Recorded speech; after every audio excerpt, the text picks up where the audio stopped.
আমি যেটো ঘটনা সংঘটিত হল এটো অলৰেডি ডিপাৰ্টমেন্টাল এনকোয়াৰি হৈ গল আৰু সেই সময়তে আমাৰ মাননীয় আমাৰ আৰক্ষী অধীক্ষক মহোদয় অলৰেডি আমাৰ যোনজন ভাৰপ্ৰাপ্ত বিষয়া হয় আৰক্ষী চিপাঝাৰ থানাৰ তেওঁক অলৰেডি ট্ৰান্সফাৰ কৰিছে নতুন ওসি আহি আছে বৰ্তমান আৰু যি কেজন কালি ডিউটিত আছিল তেওঁলোকৰ কৰ্তব্যত গাফিলতি পোৱাৰ কাৰণে তেওঁলোকৰ এগেইনষ্টটো ডিপাৰ্টমেন্টাল একশন লোৱা হৈছে আৰু এতিয়া আমাৰ প্ৰাইম মোটিভ হৈছে আমি যি কেজন মানে চুৰ যি কেজন আছে তেওঁলোকক আমি শীঘ্ৰে কৰায়ত্ব কৰিবলৈ আমি যৎপৰোনাস্তি আছে আমি চেষ্টা কৰি আছো এটোৱে ঘটনা নহয় বাইদেউ ইয়াৰ আগতে কেইবাটাও ঘটনা এনেকুৱা চোৰ পলাই যোৱা ঘটনা আমি ৰেগুলাৰলি ব্ৰিফিং দিয়া যায় আৰু সেই কাৰণে গাফিলতি পোৱাৰ কাৰণে আমি একশনটো লৈছো আমাৰ আৰক্ষী অধীক্ষক মহোদয়ে লৈছে আৰু সেইটো ডিপাৰ্টমেন্টালি সেইটো একশন হৈ থাকিব কিন্তু আমাৰ প্ৰাইম মোটিভ হৈছে আমি এই দুজন যোন কেজন পলাইছে সেই চুৰ দুজনক আমি শীঘ্ৰে যাতে অতি সোনকালে কৰায়ত্ব কৰিব পাৰো ৰাতি ডিউটিত কোন আছিল আমাৰ ডিউটিত আছিলে আমাৰ কনষ্টেবলৰ নামকেইটা কৈতো মানে নাম আছিলে অবভিয়াছলি ডিউটিত সেন্ট্ৰি থাকে WPC থাকে হোমগাৰ্ড থাকে অফিচাৰ থাকে নিশ্চয় ডিউটি পাৰ্সনেল আছিলে যিনকেজন আছিলে তেওঁলোকৰ অলৰেডি তেওঁলোকৰ এগেইনষ্টত ডিপাৰ্টমেন্টাল একশন অলৰেডি লোৱা হৈ গৈছে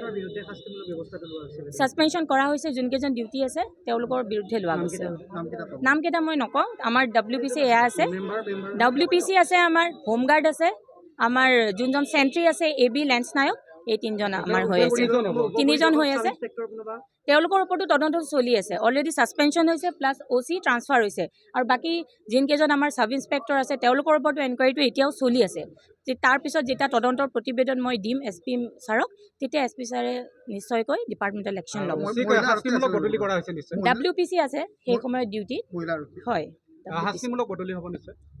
হ'ব এটা সাসপেনশন হ'ব তাৰ পিছত আমাৰ DP ড্ৰ হ'ব তেনেকৈ আমাৰ যোনটো ডিপাৰ্টমেন্টালি চলে সেইটোৱে হ'ব শাস্তিমূলক সেইটোৱে কোৱা হয় সাসপেনশনটোৱে শাস্তি হয় ক'বলৈ গ'লে শাস্তিমূলক এটা অৰ্ডাৰে হয় এইটো সাসপেনশন এটা বৰ্তমান তেওঁলোক ৰিজাৰ্ভ ক্লোজ হৈ থাকিব তাৰপিছত পৰৱৰ্তী কালত ডিপাৰ্টমেন্টালি মানে হৈ থাকিব আৰু যিটো প্ৰসেছ বুজি পাইছোঁ ৰাইজৰ যিটো তেওঁলোকৰ যি আবেগ অনুভূতি আছে এইটো মানে আমি বুজি পাইছোঁ এইটো মানে এইটো জাষ্টিফাইড হয় কাৰণ ৰাইজে এইটো ধৰি দিছিলে তেওঁলোকে কালি সহায় কৰিছিলে পুলিচক বহুত আৰু আমি এই যিটো হৈছে এই দুৰ্ভাগ্যজনক ঘটনাটো সেইটো যাতে আকৌ পৰৱৰ্তী কালত নহয় সেইভাৱে আমি আৰু বেছি সচেতন হ'ম আৰু আমাৰ গোটেই ডিষ্ট্ৰিক্টৰ যি OC IC যিসকল আছে সকলোকে আকৌ ব্ৰিফিং দিয়া যাব আৰু আমি এতিয়া বৰ্তমান এই দুজন পলাই গৈছে তেওঁলোকক ধৰি পেলাই আমি যৎপৰোনাস্তি